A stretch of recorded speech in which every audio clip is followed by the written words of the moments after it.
Un bilan mitigé, voilà ce qu'il faut retenir de la conférence de presse du préfet de police Laurent Nunez hier sur la lutte anti-crack.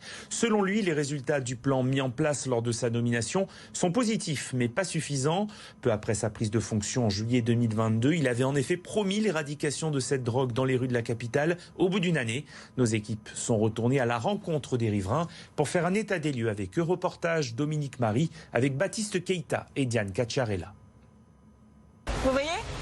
Tout ici a été fermé parce qu'ils étaient assis ici, ils se shootaient ici. C'est le même problème tous les jours. Depuis le démantèlement du camp de la Porte de la Villette, beaucoup de toxicomanes errent dans les rues du quartier de Stalingrad. Systématiquement, si vous êtes assis aux terrasses de café, vous avez deux craqueurs ou personnes qui prennent du crack qui vont vous importuner pour vous demander de l'argent, sachant qu'une dose de crack coûte moins de 10 €.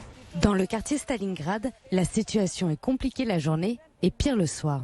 Les policiers partent souvent après 22-23 heures et recommencent tout le même carnage, no man's land, où il y a les dealers, les crackers. Là, le danger est de nouveau palpable.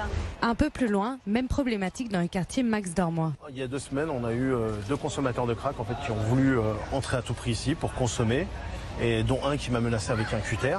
On n'est pas dans un quartier où on se sent en sécurité, où on se sent confortable. On est toujours obligé de regarder derrière soi, on est toujours obligé de regarder l'heure. Pour Tariq Sassi, le problème sécuritaire est avant tout politique et social.